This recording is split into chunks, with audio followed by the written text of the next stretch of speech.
You lie still, and yet you are never truly still. Beneath you, Earth hums softly, a quiet companion holding you close.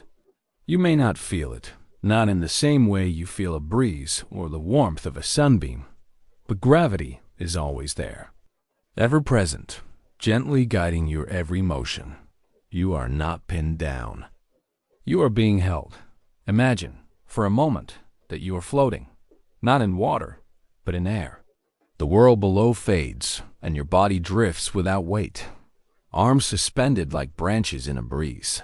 There is no tugging, no tension, only a sense of falling forever, but never landing.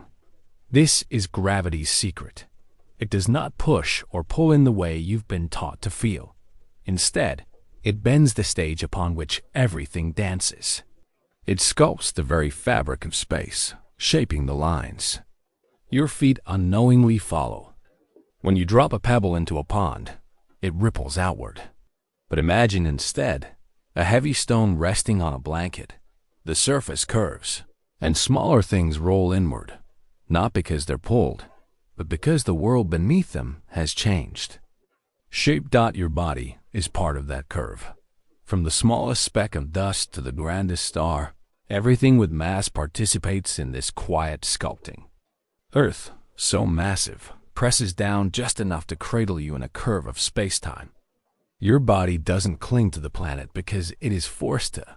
It simply follows the easiest path, the one space itself lays out. A path that dips gently toward the ground. You are falling even now, slowly, endlessly, and so is everything else. The moon, too, is in free fall. It loops around the Earth, not because it is tied by an invisible string, but because space itself curves beneath its feet. The moon is not resisting Earth's pull. It is dancing to the geometry of gravity, sliding through the grooves of a cosmic design. Even light, which you might think knows no rest, responds to this curve. When a beam of starlight passes near a massive planet, it bends ever so slightly, not because the light changes its mind, but because the space it travels through has shifted beneath it.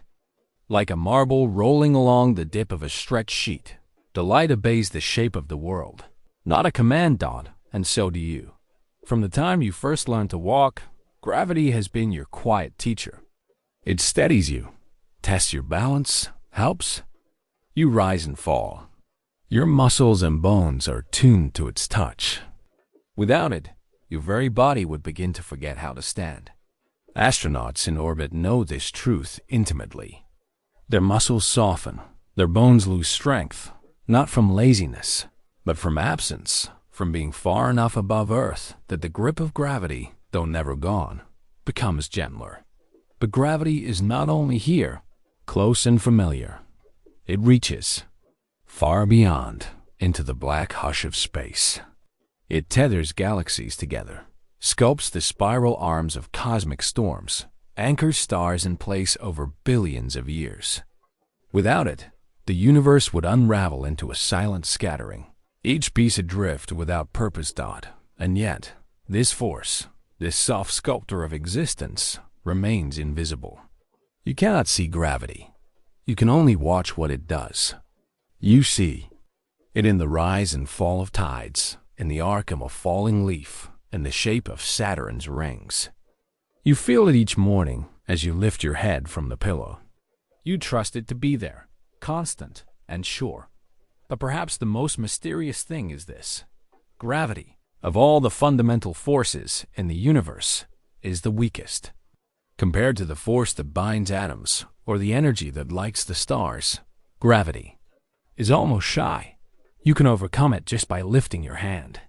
And yet, because it touches everything with mass, its reach is infinite.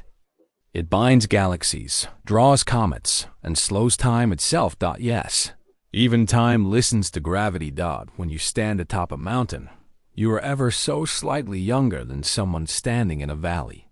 The difference is too small to feel, too subtle to measure, without sensitive clocks, but it is real.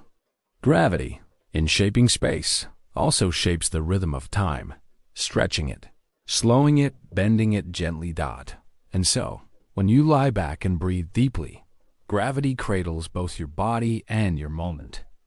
It keeps your feet on earth and your heartbeat ticking. It whispers that you belong here, grounded and free, all at once. There is no struggle in this motion, no resistance. Only a path to follow, a soft descent that feels like stillness. And so, as your eyes grow heavy and your breath deepens, you begin to notice that you are not being pulled down. You are moving forward, sliding effortlessly along a curved thread that gravity has laid out for you. A quiet invitation, not a command, a drift, not a drag, a journey into the heart of the world's shape. And as you drift, you begin to sense that this curve, this gentle fall, is part of something bigger. A fabric that stretches across the universe. A vast and silent tapestry in which your body is but one small, perfect fold. Where does this fabric begin? How far does it reach? And what happens when it bends not only space, but time itself? That is where your journey leads next. Into the weave beneath your feet, into the silent, flowing folds of spacetime. Close your eyes and drift. The world softens. Your breath settles into rhythm. And now, in the stillness between one thought and the next, you begin to see something that isn't made of light or color or sound, but of curves, stretches, and quiet folds. Space is not empty. It is not nothing. It is something soft, something pliable. Not a stage, not a void, but a fabric that holds everything. A vast invisible weave that extends in all directions. It carries planets, stars, and galaxies in its folds, and it bends beneath the weight of anything that rests upon it. Even you. You might imagine it like a great quilt stretched wide and tight. When something heavy, like a planet, settles onto it, the fabric dips. Not sharply, not suddenly, but with a slow, silent grace. The world around it, including light and time, moves differently near that dip. Paths curve, clocks slow. Not because they are broken, but because they follow the shape of the world. This is the secret Einstein gave us. A soft revelation whispered not with thunder, but with insight. Gravity is not a force that pulls. It is a shape that guides. The Earth does not reach up to grab the moon. It shapes the space around it, and the moon follows the curve. It's not pulled from the sky. It is flowing along a path laid out by the Earth's presence. And so are you. Every step you take is part of that flow. Even when you sit still, your body responds to the gentle indentation beneath you. It doesn't feel like motion, but it is. You move not because something pushes, but because something has already shaped the space around you. Inviting your body to follow. Mass makes these shapes. The more massive the object, the deeper the dip in the fabric. A star, heavy with burning light, curves space more than a mountain. A black hole, infinitely dense, doesn't just dip the fabric, it folds it inward, like a funnel without a bottom. This fabric has two threads. One is space. The other is time. They are not separate. You do not move through one without moving through the other. They are sewn together, one motion always stitched into the next. Every second you live, every meter you walk, you are bending space and flowing through time, even if only by the smallest amount. This is space-time, not two things joined, but one thing expressed differently. Like the front and back of a single ribbon, you cannot touch one side without affecting the other. Imagine a marble placed on that quilt. If the fabric is flat, the marble stays still. But if the fabric dips under a nearby weight, the marble rolls. Not because it's being dragged, but because it's following the new shape. You too are always rolling along the shape made by the Earth's mass. So is the air, the ocean, the clouds. Everything rides the curves. You might ask, how can time be curved? The answer is quiet. like most truths in nature. Time curves when space bends. Near something massive, like a planet or a star, the rhythm of time slows down. Not in a way that you notice, not enough to change your day, but enough that the world ticks at slightly different tempos in different places. Two clocks, placed at different heights, one on a mountaintop, the other in a valley, will count time just a little bit differently. The one in the valley, deeper in Earth's curve, ticks more slowly. Not broken, not wrong, just shaped by the dip it rests in. You live in this rhythm every day. Your body, tuned to Earth's surface, doesn't feel the difference, but it's there. Time is not universal. It flows differently depending on the gravity that cradles it.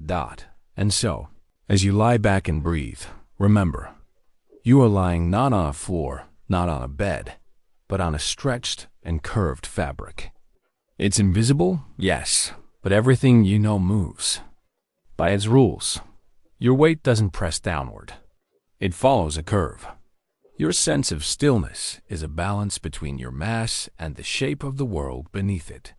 The sun, too, makes its own dip in the cosmic fabric and the planet's orbit. Not by force, but by the flow of this shape. They move in ellipses, held not by ropes or chains, but by geometry, by the elegant bending of space. And light, that purest traveler, cannot escape the curve either.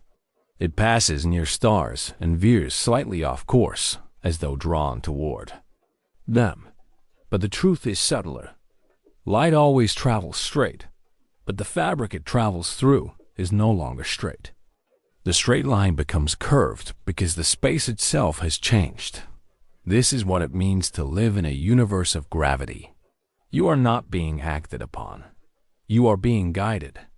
Mass writes the shape of spacetime, and spacetime tells everything how to move. Your path is not forced, it is followed. You might wonder then, can we see this fabric? Can we touch it? No, not directly, but we see its effects. We see starlight bend during eclipses. We measure clocks that tick just a little faster on airplanes. We feel it in our bones, in our balance, in the way we sway as we walk. We live in the curve, even if we cannot name it. And slowly, gently, you begin to realize the universe is not a rigid machine, but a pliable web. Everything you are, your breath, your step, your dreams, rides on the subtle ripple of a shape.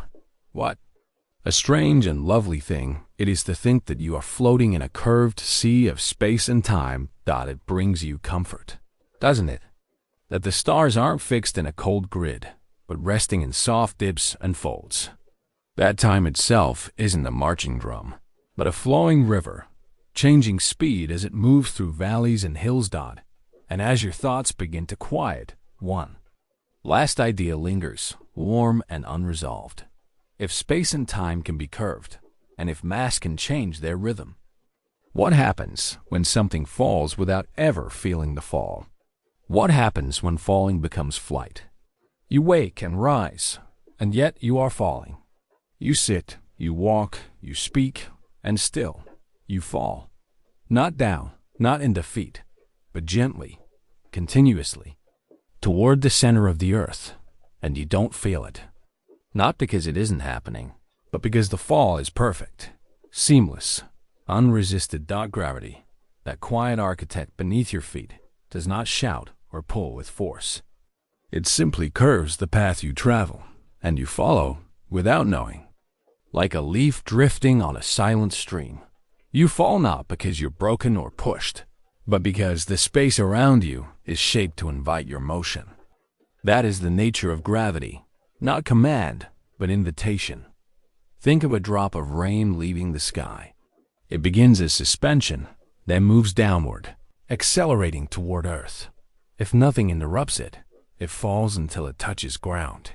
You might imagine gravity as the cause, but perhaps it's better to imagine the Earth as calling softly, and the drop simply responding. Now imagine you could fall forever, without ever touching down. That is what the moon does. the moon is always falling. It moves forward fast enough that, as it falls, the Earth curves away beneath it.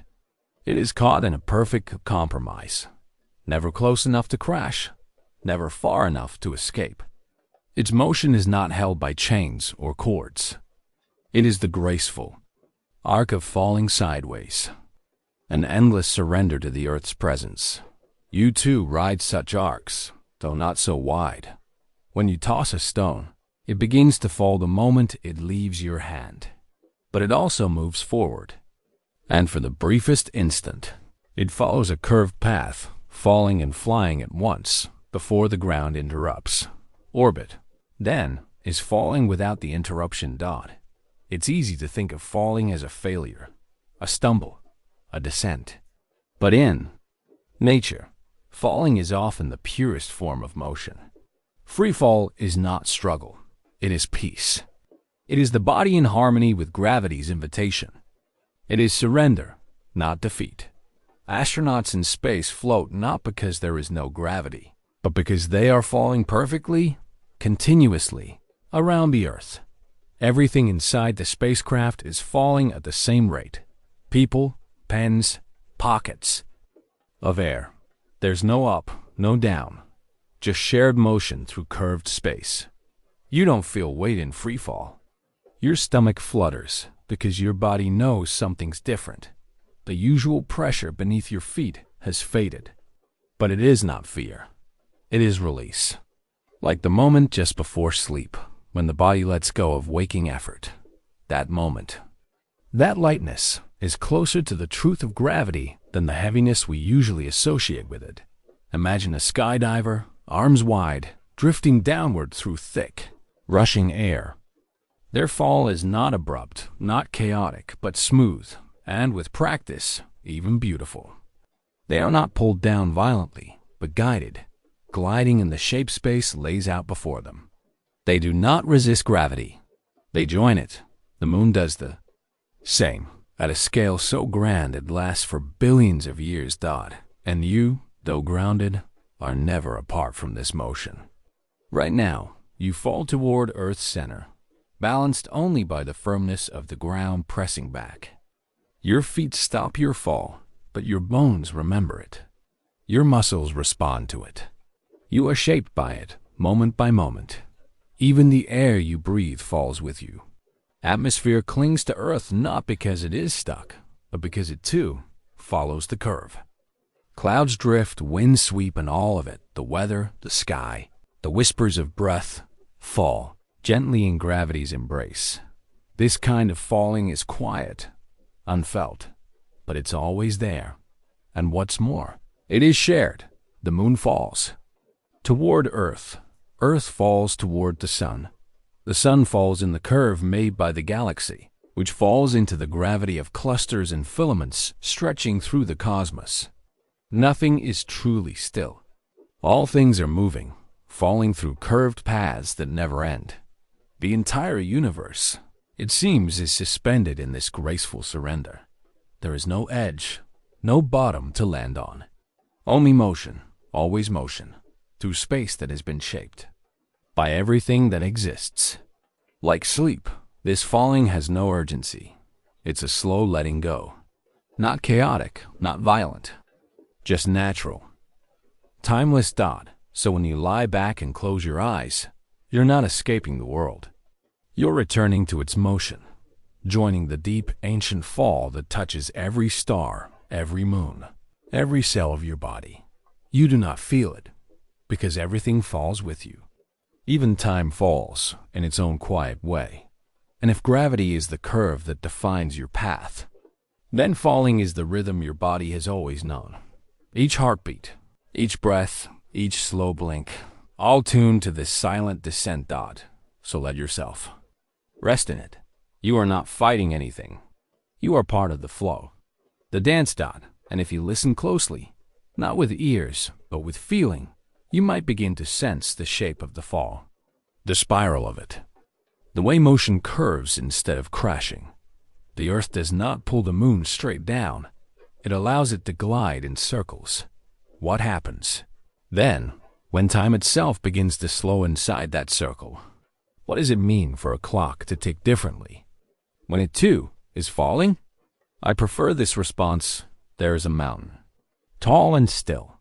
Its peak touches clouds, its base rooted deep in the folds of the earth. To stand upon it is to rise above the world. To stand below is to feel the hush of weight pressing down. And yet, something invisible happens between those two places. Not sound, not air, but time. Time, that silent, unseen companion, does not pass the same at the top as it does at the bottom. A single moment, measured in rhythm, stretches ever so slightly near the Earth's core. The deeper you go, the slower the seconds flow. It is not a trick, not an illusion. It is real. If you place two perfect clocks, one at the mountaintop, one at the base, and return to them after a year, you'll find they disagree. The clock in the valley ticks a little slower, not because it is broken, but because the weight of the Earth's gravity has curved time itself. Time, you discover, is not absolute. It breathes. It bends. It listens to the shape of space. And where gravity is stronger, where Earth presses down with more invisible weight, time stretches out, slowed by the strain of curvature. You may never notice it. You may live your whole life unaware that the tempo of your seconds is slightly different from someone living a mile above. But this difference exists, soft, steady, and scientifically certain. Gravity not only shapes where you fall, it shapes when you are to understand it. Imagine time as a stream of water. Under normal conditions, it flows smoothly, evenly. But near massive objects, the stream thickens, its current slows. The more massive the object, the greater the gravitational curve, and the slower time flows nearby.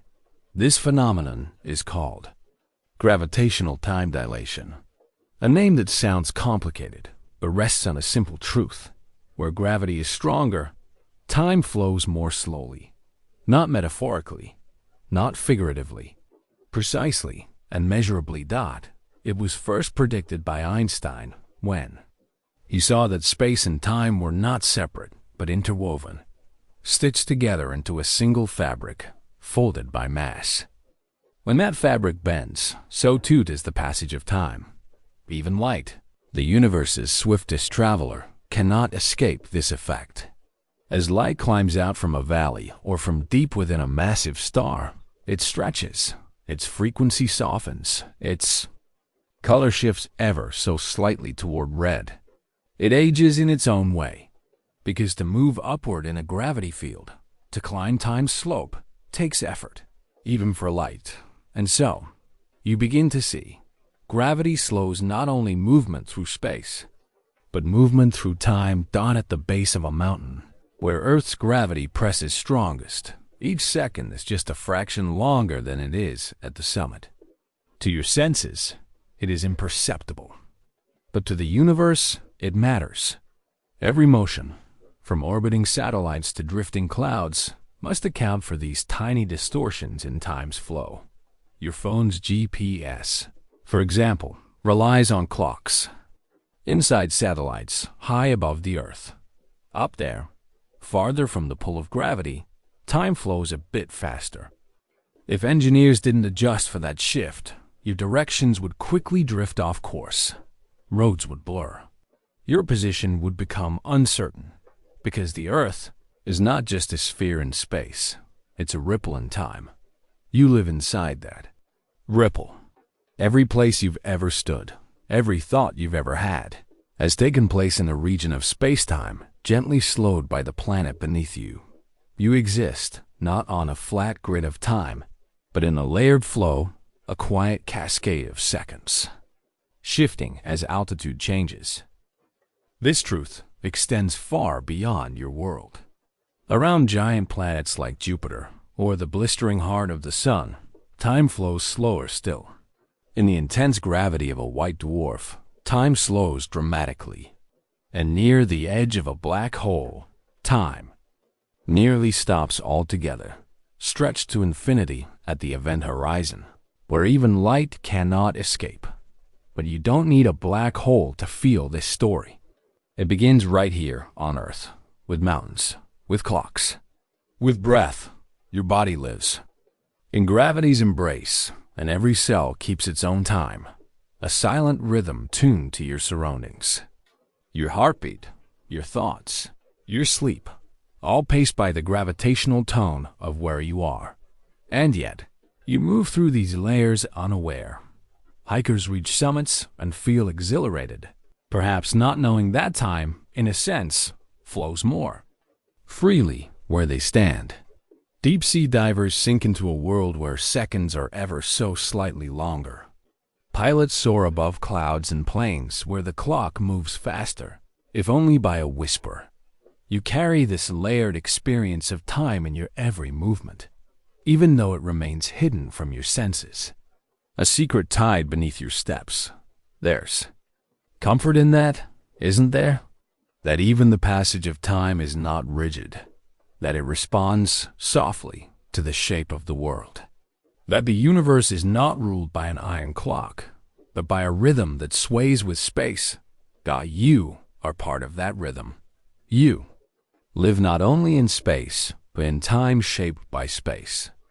You are a traveler through gently changing currents of seconds and minutes and hours, floating along the contours gravity creates. And as you settle in for rest, as your thoughts begin to slow, you might wonder, if time bends with gravity, what happens to light as it travels through these invisible curves? Light feels like the straightest thing in the universe. It flashes across space without hesitation, without pause. A beam from a flashlight, the glimmer of a distant star, the morning sun slipping between branches. Always, it seems, light travels in a direct line, unwavering, certain, pure. But space is not straight, and neither, then, is the path of light. You begin to imagine a sheet of fabric again, wide, soft, and pliable. Upon it rests a massive star, a planet, or perhaps a black hole. The fabric dips and folds around the weight, creating curves where once there was only stretch. Now roll a marble, or imagine a beam of light along the sheet. Even if it moves straight from its own perspective, the path it follows bends, because the space it moves through has changed. So it is with light. It does not veer on its own. It does not twist or steer.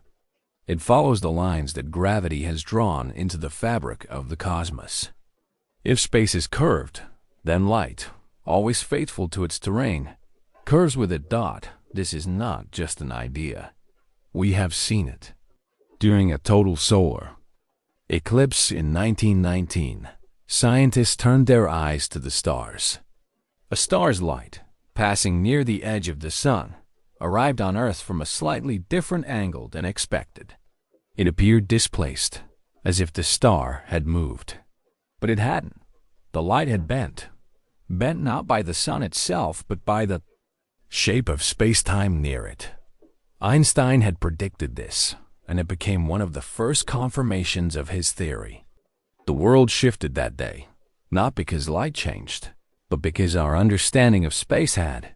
You may not notice it in daily life.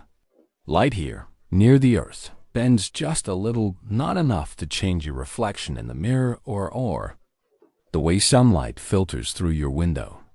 But the bending is always there, a quiet redirection, a gentle curve in the beam.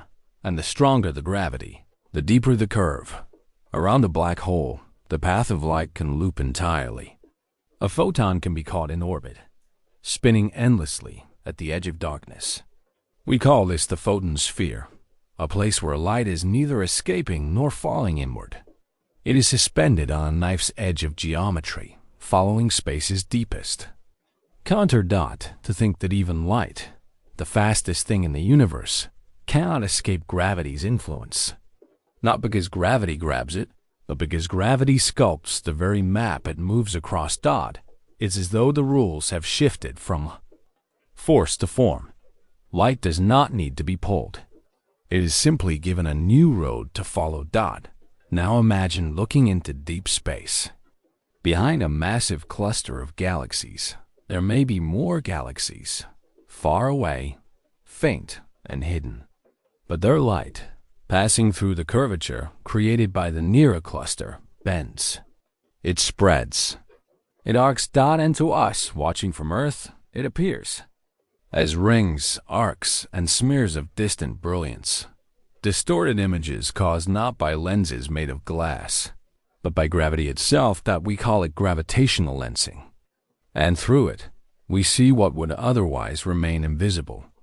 Galaxies behind galaxies, light twisted through unseen masses, even dark matter, matter that does not shine, that gives off no light of its own, reveals its presence through the way it bends light. We see not the thing itself, but the distortion it causes. A ripple in the fabric, visible only by the way it makes light dance. You are seeing shadows not by absence, but by the shapes they press into space. There's something poetic about that the universe, in its silence, reveals its secrets. Not through sound or words, but through the paths of beams across darkness. That light, faithful and fast, records the curves it passes through and brings them to your eyes. It is a kind of storytelling. A quiet script written in photons. And even here, in your body, the story continues. The light that reaches your eye has traveled curved paths from distant suns, through the atmosphere, through time itself. It carries the bending of space in its path, even if you cannot see it directly. Your perception of reality is subtly bent, always, not distorted, but shaped. Every starlit evening you've witnessed, every sunrise that washed the sky in gold, every distant glimmer that caught your gaze, all of it carried to you by light following the invisible geometry of gravity. And just as light follows spaces bend, so do you. You walk straight but on a curved world. You move forward, but through a space that loops, tilts, and shifts beneath your steps. You cannot always feel it, but you are moving along lines that have already been drawn. Light shows you those lines. It is as if the universe has laid thread upon thread of illumination, tracing the contours of its invisible shape. You see light coming from the stars, but truly, you are seeing the shape of space between. You live in a world where nothing is truly straight, but that doesn't mean it's broken. It means the universe is alive with shape and motion, with weight and story, with graceful curves instead of rigid lines.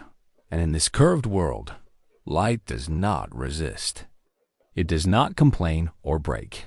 It flows. It yields. It follows. There is wisdom in that to move forward, not by force, but by grace. To follow the bends of the world, not in protest, but in light. And perhaps in watching how light moves, so willing. To curve, to arc, to stretch, you begin to feel your own path soften, too. And as your thoughts grow quiet again, and your breath settles like the fading glow of stars, you wonder if light can bend around mass. Then, what happens to time near something where gravity never ends? There is a silence deeper than silence, a darkness beyond dark, a stillness where even time forgets to move. You drift toward it gently now, not with fear, but with wonder. 4. What lies ahead is not an absence. It is a presence so intense, so complete, that it reshapes the very fabric of the universe. This is the black hole. But don't think of it as a hole punched into space. It is not an opening or a tear. It is a place where spacetime has collapsed inward, curled in on itself so tightly that even light, the swiftest thing you know, cannot climb back out. You imagine a well impossibly deep, with smooth, curved walls and no visible bottom. Place a marble near its rim, and the marble rolls downward, picking up speed, falling deeper and deeper. Now imagine that same well, but instead of dropping a marble, you drop time, and time too falls in. It stretches, slows, thickens. The deeper into the well, the slower time flows until finally, At the edge, the event horizon, time stops completely. That's the line that defines a black hole. Not a physical wall, not a glowing border. Just a boundary of experience. A place where, from the outside, nothing returns. Not because it's destroyed, but because it has become silent.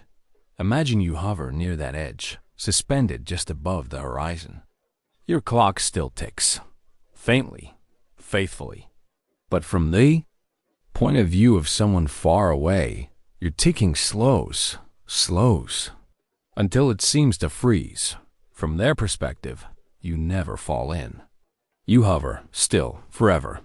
Fading, red-shifted, vanishing into the stretched silence of gravity's deepest shape. But for you, inside your own time, you fall in completely. And you feel it not as a jerk or a tear, but as a strange kind of still motion. You see, black holes are not violent from the inside. You might expect to be crushed, burned, or torn apart, but it's more subtle than that. If the black hole is large enough, you wouldn't even notice crossing the horizon. No flash, no scream, just a continuation of the fall you've been in all along. Because a black hole is not pulling you in. It's simply where the curve becomes infinite. Where all paths, even those of light, lead inward. Where space tilts so completely that every step forward brings you deeper still. And time? Time bends to dot at the heart of the black hole is the singularity. A place where all your usual coordinates break down. Where gravity is infinite and space and time no longer behave in familiar ways. But this singularity isn't a point in space. It's a moment in time. For once you cross the horizon, moving inward is not a choice. It becomes your future, not a place you fall toward, but a moment you cannot avoid. A point you must reach. Because all timelines within the black hole converge upon it. To enter a black hole is to have your future already written, not in hours or years, but in meters. Every meter brings you closer, and time becomes distance. There is no turning back, not because something stops you, but because all paths point one way. The geometry of gravity takes over completely. And yet, even here, something remains of the outside world. A memory, a boundary. The event horizon is still there, wrapped around you, and from the outside, you still seem frozen at its edge. Two truths held together.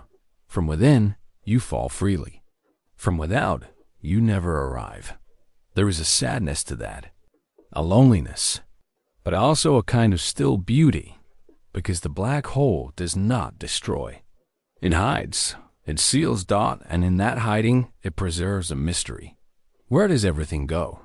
What happens to the information, the particles, the mass, the light that crosses the horizon? For decades, scientists believed that once something fell in, it was lost forever, erased from the universe.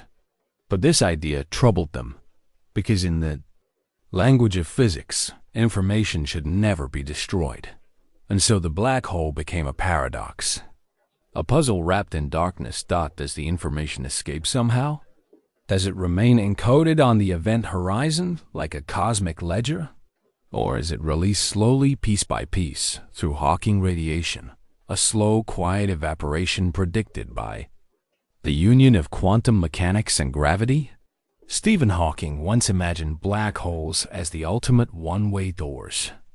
But later, he revised that vision, suggesting that perhaps the door does open, just very, very slowly. So now you picture a black hole not as a void, but as a whispering archive. A place that records, distorts, and eventually releases the faintest echoes of what has fallen in. You picture the event horizon shimmering with encoded light, like letters written in steam, fading but not gone. This leads to something even stranger. Some scientists now believe that the universe itself may be holographic, that what we perceive in 3 dimensions may be a projection of information stored on 2-dimensional boundaries. And black holes, then, become the purest expression of this idea. Surfaces that contain volumes. Edges that remember everything inside. It is dizzying, isn't it? That the deepest truth of gravity, this gentle curve that began with your body falling, leads here to the edge of time. A place where time stops, where light cannot escape, where geometry becomes destiny. And yet, it is not the end. It is a passage, a turning point, a place where the rules break open and something else, not chaos, but complexity, begins. Because in the heart of darkness, something new is always forming. Black holes are not merely endings. They are beginnings too. The centers of galaxies, engines of growth, shapers of stars. Even in collapse, there is creation. And so you drift here, at the edge, held not by fear, but by awe. You have followed gravity from the falling of leaves to the folding of spacetime. And now you rest beside its deepest well. You do not fall in, not yet. You simply listen to the silence that holds everything, to the stillness that bends even time. And you wonder, if gravity can curve time until it stops, could it also reverse it? Could the deepest fold become a door to another beginning? Time, you once thought, was steady. It ticked like a clock. Regular, even, a quiet pulse beneath everything. The same for you as for the stars, the same in your dreams as in the spaces between them. Time felt like air, everywhere, invisible, unchanged. But the universe tells a different story. Time, it turns out, is not equal in all places. It is not flat or fixed. It leans, it stretches. It listens to mass. And the more massive the object, the more time bends around it. You begin to imagine space not as emptiness, but as a field, like a gentle net pulled taut. Drop a pebble into it, and the net dips. Drop a mountain, and the dip deepens. Now drop a star, and suddenly, the net curves so much that even time flows differently near it. Not faster, slower. Not broken, just slowed, as if the universe pauses slightly in reverence to the giant's weight. And so the clocks near massive stars, real clocks, atomic and precise, tick more slowly than those far away. The difference is tiny, but real, measurable, confirmed again and again. The deeper into gravity you go, the more time slows. You live your life far from such giants, where the curve is gentle and easy. But out there, in the regions near collapsed stars and heavy suns, the second stretch, you might think of time as water now, free-flowing in space, fast and clear, but thickening near mass, as if something in the universe's great body resists motion when it feels the press of something large. Imagine standing near a massive star, a blue giant, pulsing with light. Its surface burns with force, but its presence presses far beyond what you can see. Around it, time moves more slowly than in the emptier stretches between galaxies. Your watch ticks more gently. Your breath, perhaps, feels a touch deeper, even though you wouldn't notice the change with your senses. If you were to fly away, to leave the giant behind and soar into the thinner places of space, time would feel lighter again. You would be moving not just through distance, but through changing rhythms of reality. Your seconds would loosen. Your thoughts would drift a little more freely. And if someone stayed behind, closer to that star, their time would stretch out longer compared to yours. This is an imagination. It's relativity. Einstein saw that space and time are not separate things. They are woven together into a single fluid fabric. Where space curves, so does time. Where mass gathers, time hesitates. It's not just clocks that slow. Everything slows. The aging of cells, the ticking of hearts, the unfolding of thought. All of it leans into the pause near mass. The universe becomes a quiet orchestra of uneven tempo. A galaxy, Seen from afar is not just a swirl of stars. It is a phase map of flowing time. Slower near the center, where supermassive black holes anchor the spiral, and faster at the quiet edges. Like a clock that keeps many times at once. And you, small as you are, feel it too. You live on a planet with mass. Not enormous, but enough. The Earth curves space. And so your time is already slowed compared to someone floating far above. A clock aboard a satellite ticks just a little faster than the one in your pocket. This difference, though tiny, must be corrected constantly. Otherwise, the GPS in your phone, so reliant on exact timing, would quickly lead you astray. You'd find yourself lost on a map, drawn by mismatched seconds. So we adjust. We tune our satellites to account for Earth's gravity. We let the faster clocks slow down artificially, just enough to match the slower tempo below. In doing this, we admit something beautiful. That time is not one rhythm. It is many. A symphony conducted by gravity. You picture this now as a kind of cosmic bell tower. No faces on its clocks. No ticking hands. Just a subtle hum, slower near the giants, quicker in the stillness between. It humbles you, doesn't it? To realize that time is not yours alone. That it belongs to mass, to space, to shape and curve. That every second you live is already stretched or softened by where you are. You measure your days in hours. But the universe measures them in how close you are to something heavy. You've always looked up at stars in wonder. But now, you begin to wonder how they see you. Not with eyes, of course, but with the flow of time they create. Their slow-burning lives pulse outward, not just in light, but in tempo. Their presence leaves ripples, even in the seconds that pass near them. And you are part of that rhythm. It means that time itself can never be entirely private. It is woven with the world around you. It listens to the hills beneath your feet, the moon above your head, the quiet gravity of your body as it rests into sleep. You are not only in time, you are within the curve of time. And you carry its bends with you. So now, when you look at a giant star in the sky, burning across millions of years, know this. Its gravity has not only shaped light, but shaped the flow of moments. It has slowed the clocks of the space nearby. It has whispered its mass into the heartbeat of time. And somewhere near it, a second might last just a little longer than here. Just enough to make you wonder. If time can stretch and slow near mass, could it ever be folded so tightly that two faraway moments touch, like a bridge between stars? You lie still now, eyes closed, breath quiet. Then somewhere far away, so far that light itself has traveled 1 billion years to bring the story.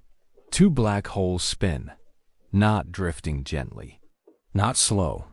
They spiral around one another like dancers, caught in a tightening embrace, faster and faster, closer and closer, until suddenly they merge. Two become one. And the universe, in that instant, trembles. You do not feel it. But space does. The merger sends out ripples. Not sound, not heat, but waves in the fabric of spacetime itself. The universe shivers, and those ripples spread outward in every direction, like rings in a pond. But the pond is everything, not in water. But in reality, these are gravitational waves. And though they pass through galaxies and stars and even you, they do not stop. They stretch and squeeze space itself, ever so gently, like the flutter of a dream through a sleeping mind. You cannot hear them with your ears, but Earth can. Deep underground, in vast halls of silence, laser beams sit suspended between mirrors, waiting for the smallest nudge, a shift not in sound, but in distance. When a gravitational wave passes through Earth, it slightly changes the length of the space between things. Not because the objects move, but because the space between them does. It's like watching the very ruler you use to measure stretch and shrink a silent flexing of reality. And in 2015, we finally listened closely enough to hear it. The detectors are called LIGO giant observatories, where light travels down long tunnels and reflects back, so precise that they can detect changes smaller than the width of a proton. It took decades of stillness to catch just one note. But when it came, it was unmistakable. Two black holes, more than 1 billion light years away, had collided, and Earth had heard it. A chirp, not in sound but in frequency. A moment where the calm of space was momentarily disturbed. You were alive when the universe rang. And the beauty is not just in the event itself, but in what it means. That gravity is not just a silent pull. It can move, it can flow. It can carry information across unimaginable distances. Gravitational waves carry the signature of what caused them. From them, we learn the mass of black holes, their speed, their spin, the moment they merged. A kind of fingerprint etched into the fabric of the cosmos. It is a new way of seeing. Until recently, we could only observe the universe through light, visible, radio, X-rays, and more. But now, we can listen to it too. We can feel the tremble of distant cataclysm. It's like suddenly being able to hear after a lifetime of seeing. The universe becomes richer, deeper, more alive. And even though you do not sense these waves yourself, they pass through you all the time. The earth ripples. The moon stretches. Atoms shift ever so slightly. The entire galaxy sways, just a little, in time with gravity's music. These waves are not destructive. They are not storms. They are soft, gentle, like whispers between stars. But what whispers they are? Gravitational. Waves can travel untouched, through dust, through stars, through silence. Unlike light, they are not scattered or blocked. They carry the clearest signal from the most violent events in the universe. Black hole mergers, neutron stars colliding. The echo of the Big Bang itself, yes. Even the birth of the universe may have sent out gravitational waves. If we could detect them, we might hear time itself being born. A low, ancient hum beneath everything. A vibration from when space first unfolded. Imagine that somewhere beneath the quiet ticking of your watch, beneath your heartbeat, beneath the deepest sleep, there is still the soft echo of the universe. Becoming. And so, gravitational waves are not just ripples in space. They are memory. A kind of cosmic touch, events so distant in space and time that they feel like mythology. Yet they pass through you even now. You begin to picture the universe not as silent and still, but as a surface always moving, not fast, not violently, but softly, like the rise and fall of breath. Every collision, every spiral, every collapse, it all sends out motion. And that motion travels endlessly. The black holes that merged were gone before Earth even had trees. And yet their signal arrived in your time. A message not in words, but in motion. It humbles you. You are so small. A single person on a single planet in a single blink of time. But the universe touches you still. Not just with light, but with motion. With waves of gravity that have traveled longer than your species has existed. And now, you can listen. You can hear not just the light of stars, but the rumble of their endings. You can feel, in the deepest sensors on Earth, that the universe is alive with quiet collisions. And if you were to lie perfectly still, as you are now, and close your eyes and imagine, you might almost sense the waves passing through you. Long, slow ripples, like the distant tolling of a bell too deep to ring aloud. This is gravity. Again, not as force or fall, but as music. You are in the symphony. You are part of its motion. And as you drift further into stillness, you wonder, if gravity can carry waves across space, might it also carry stories from the moment before light? before even time began. An apple falls. It tumbles from the branch in a quiet arc, a gentle drop to earth. You have seen this before, perhaps too many times to count, but centuries ago, one man watched it differently. Newton saw the same fall, but through it, he felt the whole earth move, not just downward, but inward, towards something deeper. He asked the question, what makes the apple fall? But then, softly, what keeps the moon from falling? Because the moon should fall too. It hangs in the sky, round and luminous, caught in an endless loop around Earth. But gravity does not forget the moon.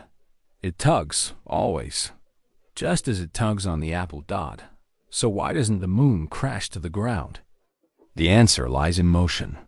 The apple, dropped from stillness, falls. But the moon is already moving, fast and sideways. So fast, in fact, that as it falls, it also misses. It curves around the earth with every moment, falling forward, falling forever, but always missing the ground. This is orbit, not a suspension, not magic. Just the perfect balance of falling and moving ahead. A cosmic dance, where gravity pulls and motion keeps the step. You might imagine it like a curve in space. Earth lays its weight into the fabric beneath it, and the moon, rolling across that curve, simply continues. It follows the dip, the shape, the gentle tug, not like a puppet, but like a partner in motion. This is the same rhythm that moves the tides. The ocean, too, listens to the moon's pull. Its waters stretch and reach, rising not only under the radar moon, but also on the opposite side. A quiet balancing act played out in salt and current. You are part of it too. Your body, mostly water, sways ever so slightly with the tides. Not enough for you to feel, but enough to know you are not separate from the sky. You exist within this rhythm. Gravity does not only bind, it orchestrates. It tells the earth how to turn, tells the moon how to orbit, tells the seas when to breathe. And through that telling, it whispers into you too. Each step you take, each drop of rain that falls, each wave that meets the shore, all are echoes of the same question Newton asked. Why does the apple fall? The elegance of his answer lies not in force, but in connection. The apple and the moon obey the same rule. The same thread ties them both, one dropping into Earth's waiting hands, the other swept along its gentle embrace. And that thread is not a rope. It's not something you can see or hold. It's a curve, a shaping, a quiet bend in the floor beneath everything. You live your life walking along that floor, never noticing the incline. But the bend is there. It holds you close to Earth. It keeps the moon in motion. It keeps the apple from flying away. Sometimes, at night, you look up. You see the moon, glowing softly above the horizon. Still there, still circling. You think of how long it's been falling. Billions of years, never landing, never drifting. Away. Just falling in a perfect loop. And below it, here on Earth, apples still drop. Leaves fall. Waves roll in. All following gravity's silent rhythm. You don't need to feel the force to know it's there. You live inside it. You breathe inside it. It tugs on your hair. It cradles your feet. It curves your sleep. You are part of the same question. Why does anything move the way it does? The moon and the apple. The sky and the sea. You and the stars. Bound by the same invisible script. Not held, not chained, but gently invited to follow the curve. And so you drift with it now, your thoughts swaying like ocean tides, softened by the grace of falling that never ends. And as you close your eyes and feel that quiet connection, you begin to wonder if the moon falls forever but never lands. What happens when space itself begins to move? Up above the sky, past the clouds, past the blue, past the thinning air, a person floats, not untethered, not lost, but orbiting. Wrapped in a suit of precision, In a spacecraft shaped by intention, they drift around Earth again and again, circling every 90 minutes. Their heart beats, their thoughts wander, their body moves gently through the silence. And all the while, time ticks a little differently for them than it does for you. Not much, not enough to see, but enough to measure. Enough to feel, if you had all the time in the world. This is time dilation. A quiet bending of the clock, not from choice, but from movement. The faster you go, the slower time flows for you. It's not fiction, not fantasy. It's physics. It's fact. And the astronaut above, they're living it. In orbit. They move quickly, thousands of kilometers per hour, fast enough to fall around the Earth rather than down into it. Fast enough that, compared to someone still on the surface, their clock ticks ever so slightly slower. It's not because their watch is broken. It's because motion, real, steady motion, changes the way time unfolds. This is one of Einstein's quiet truths. That time is not universal. It is not an unchanging drumbeat heard the same by all. It stretches and shrinks with gravity. It bends with speed. Two effects, always present. Competing, combining, shaping the tempo of your existence. On Earth's surface, gravity pulls strongest. So time slows a little, curved downward by the planet's mass. In space, farther from the curve, time loosens. But motion tightens it again. For the astronaut, these two effects press together. Less gravity, but more speed. One stretches time, the other squeezes it. And the result is subtle, but real. They age just a little slower than you. If they spent many years in orbit, and you remained here, you would grow older a few milliseconds faster. Tiny differences, yes, but differences nonetheless. Enough to say that time is not the same for everyone. Not just in metaphor, but in physics. You live every day under this quiet dance. Your feet are closer to Earth's center than your head. And so, even in your own body, time flows just a little slower at your toes than it does near your hair. The difference is unimaginably small, but the idea is immeasurably vast. Time is personal. You carry your own tempo. Your path, your position, your speed. They all shape how your moments unfold. Imagine now a world where this difference is more than tiny. Where astronauts live for years, decades, in high-speed orbits, or near massive planets where gravity tugs harder. Their seconds stretch differently. Their memories anchor in a slightly separate stream. And when they return, Earth has aged just a touch more than they have. Not enough to feel, perhaps, but enough to show us that time, too, is curved by experience. You begin to wonder, how many kinds of time are you living through? There's the time of your body, biological, rhythmic. The time of your thoughts, flickering, non-linear.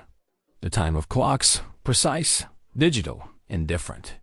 And then the deeper time, the fabric beneath it all, flowing not evenly, but shaped by motion and mass. You ride these currents without knowing. As you sleep, as you wake, as you dream, you drift through gradients of time. And in sleep, perhaps you step outside it. Your dreams are not bound by clocks. They compress years into seconds or stretch single moments into endless feeling. Fall asleep in one time, you wake in another. Time, in sleep, becomes something soft. A tide that carries you without asking where you're going. Maybe that's why you rest so deeply. Not just because your muscles are tired, but because sleep lets you loosen your grip on the race of time. You are still here, still within the pull of gravity, still held by the Earth's turning, but you are no longer trying to keep up. Sleep gives you a gentle orbit of your own. You think again of the astronaut, floating, watching, listening. Their world cycles quickly, sunrise, sunset, sunrise again. 16 times in a day. But inside, They move slowly, carefully, calmly, because even in all that speed, they are still just one person, breathing in a pressurized room, heart beating, eyes blinking, each moment stretched just slightly longer than yours. You feel closer to them than you expected. You too are in motion. You too carry your own time. Maybe that's what this chapter means. That time isn't a single rope pulling all things forward. It's a net gently shaped by where you are and how you move. And inside that net, you swing a little slower or faster, depending on how deep your gravity is or how fast you chase the stars. Tonight, you do not chase. You rest. You let time do what it does best. Flow, curve, gather around you like a blanket dot. And as your breath slows and your body softens, you wonder if time can bend and stretch around motion and mass. What does it do when space itself begins to expand? Imagine for a moment that you are falling, not the sharp, sudden kind that jolts the heart, but a long, continuous fall. The kind with no wind in your ears, no ground rushing up to meet you. Just a slow drift downward, as if the world had gently let go. Now imagine. You feel. Nothing. No pressure beneath you. No weight pulling on your muscles. No strain in your bones or skin. Your limbs float as if in sleep, light, unanchored, free. This is what Einstein imagined too. Sitting in his office chair, mind adrift, he asked the simplest question, and from it, the fabric of the universe began to bend. He pictured himself in free fall, inside a sealed room, unable to see outside. Would he know he was falling? Inside that room, everything floats. His pen, a ball, his breath. They all hang midair, motionless beside him. No push, no pull, only stillness. As if gravity had vanished, but it hasn't. It's everywhere. It is why he is falling. And that's the revelation. Falling feels the same as floating, not because gravity is gone, but because it is perfectly matched by motion. This is the principle of equivalence. Einstein's soft, brilliant idea that the effects of gravity and acceleration can feel identical. And in this realization, the doors to general relativity open. You know this feeling in smaller ways. When an elevator begins to descend, your body lightens. Momentarily, you float inside yourself. Or in dreams. When you drift upward or downward with no clear direction, weightless, motionless, free from friction or floor. In those moments, gravity blurs. It does not disappear. It transforms. In space, astronauts live in this state. Not because gravity has stopped, but because they are constantly falling, just like the moon. Just like you were in your imagined room. The space station doesn't hover above Earth. It falls around it. And everything inside, cups, hair, laughter, floats together in shared descent. You see, weight is not a property. It's a sensation born of resistance. Here on Earth, the ground resists your fall. It presses back, and you feel your weight. But if that ground vanished, if you were allowed to fall freely, that pressure would disappear. And so would the sensation of weight. Still, gravity is there. It guides your path. But in free fall, there is no struggle against it. No tension. No clash. Only surrender. This is what makes the concept so quietly profound. Gravity, so often imagined as a force pulling things down, is also the architect of grace. It choreographs the motion of stars and planets, but also gives you the feeling of flight. Not by pushing upward, but by allowing the fall. And in that fall, you learn that motion and rest are not always opposites. Sometimes they are the same. Think of a feather drifting inside a sealed chamber. No wind, no sound. Just the feather, the air, and gravity. If the chamber falls freely, the feather no longer drops. It floats. The balance is perfect. You may have seen videos of this. Scientists inside aircrafts that fly in great arcs, creating moments of weightlessness. Laughter hangs midair. Hair rises. Tools spin lazily without falling. In those short seconds, the entire plane and everything in it is falling together. And for that brief time, gravity becomes invisible, but it is not gone. It is still guiding every arc, every drift, every breath. Einstein understood this deeply. He saw that gravity was not just a force, but the shape of space and time. It curves the path beneath you, so that falling is not being pulled. It is simply following the shape of the world. And in that shape, there's peace. It means that when you float in dreams or drift in thought, you echo the motion of stars. You fall without feeling it. You glide through the contours of spacetime. Even when standing still. It changes how you think of being grounded. You are not stuck to the earth. You are embraced by it.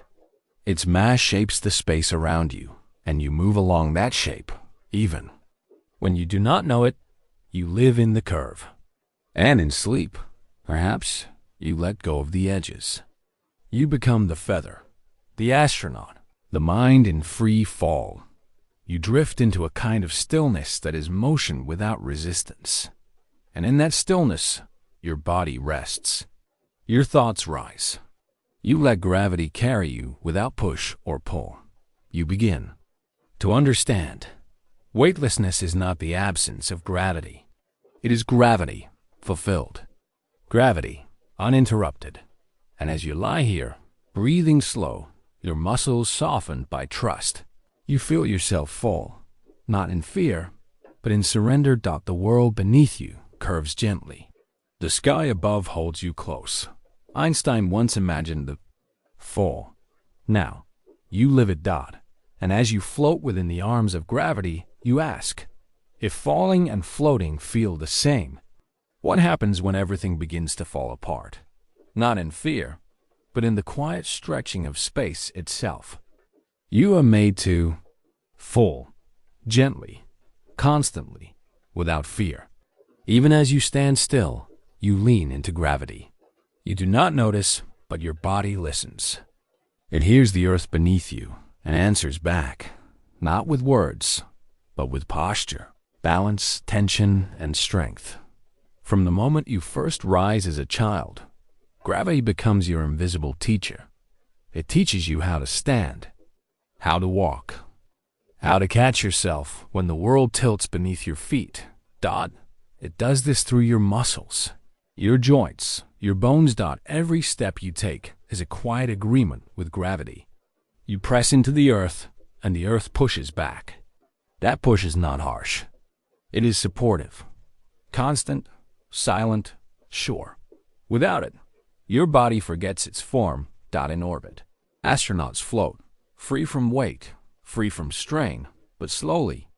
Their muscles soften, their bones lighten, their spine stretches, and their body, untethered, begins to forget what it means to stand. Gravity is more than a pull. It is a sculptor. It shapes you every day, pressing gently against your bones, reminding them to remain dense, strong, and ready. Your skeleton is not a static structure. It's alive, always changing, always listening. If gravity disappears, even for a while, your bones begin to release their minerals, as if they no longer know where to stand. Your muscles, without resistance, to pull against, begin to loosen. Not from laziness, but from loss of purpose. And your sense of balance, the quiet coordination of eyes, ears, and joints, begins to slip. Here on Earth, your body is always in conversation with gravity. Tiny sensors in your inner ear, your vestibular system, detect tilt and motion. Fluid shifts, hair sway, signals are sent. Together with your sight and your sense of space, your brain learns to hold you steady. You sway slightly, even now, just sitting or lying down. This sway is normal. It's your body reading the world, checking for movement, recentering with each breath. But in space, in that soft place where weight is gone, the conversation goes silent. The ears whisper confusion. The eyes see a floating world, but The body cannot find the ground. And so astronauts feel dizzy at first, unmoored, as if their body must relearn itself in a dream. Even digestion feels the difference. Your blood, once pulled downward, redistributes. Your face puffs slightly. Your organs shift. Even your heartbeat subtly adjusts its rhythm to this new drifting reality. Yet, your body adapts. It learns to float. It remembers motion in a new way, fluid, weightless, unresisted. But still, it is only temporary. The body needs the whisper of gravity to remain itself. It needs pressure to keep the bones dense. It needs resistance to keep the muscles awake. It needs the floor, that quiet, steady partner, to remember how to walk. Back on Earth, returning astronauts must learn again. They walk slowly. Their legs tremble. Their balance, once automatic, feels foreign. But with each day, gravity's voice grows louder and the body remembers. You may not float in space, but you too are shaped by the same pull. You wake, rise, walk, and lie down in a dance choreographed by gravity. Even in sleep, it cradles you, pulling gently at your body, guiding your breath to settle. You are not passive in its grasp. You are in dialogue with it. Your spine aligns in response to it. Your steps press back against it. Your every movement, from the tilt of your head to the lift of your hand, is an answer to gravity's call. And this relationship goes deeper. Studies show that even your cells respond. Bones sense pressure. They know when they're being used and when they're not. Remove the load, and they dissolve slightly, as if asking, "Am I still needed?" This is not punishment. It is wisdom. Your body is efficient. It lets go of what is no longer used. It holds fast to what serves. So gravity, while ever present, also becomes a kind of sculptor's tool, shaping not only your outer posture, but the very architecture of your being. And perhaps there is something comforting in that you are not alone in your body, that you are shaped by the earth itself, that every bone in your skeleton remembers what it means to live here, to walk here, to belong. Even your breath listens. Gravity helps guide the flow of air in your lungs. When you lie flat, when you stand tall, it changes the way your chest fills, the way your diaphragm moves. It is a quiet choreography, one you do not think about, but one that keeps you alive. And in sleep, it continues. You dream of flying, of floating, but your body remains grounded. It hears the earth, and the earth holds you. So tonight, as you close your eyes, feel how your weight rests against the bed. Not as a burden, but as a song. You are not pulled down. You are held, and as you drift gently, you might wonder, if gravity shapes your body, could it also shape your thoughts?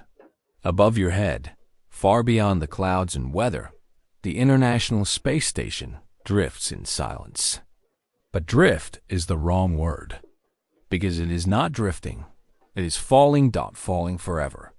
A soft, unending descent that never touches ground. The ISS, that gleaming arc of solar panels and science, orbits the Earth every 90 minutes. Each time it loops around, it falls toward the planet, but the ground curves away just as fast as it descends. So it never lands, it never crashes, it just keeps falling. And falling. It is not weightless because there is no gravity. It is weightless because gravity is all there is. This is orbit, a precise balance between forward motion and downward pull. It's not a hovering escape. It's a surrender to gravity's invitation to dance. Imagine tossing a ball forward. It arcs, then falls. Throw it harder, and it flies farther before it drops. Now imagine throwing it so fast that by the time it starts to fall, the earth curves away beneath it.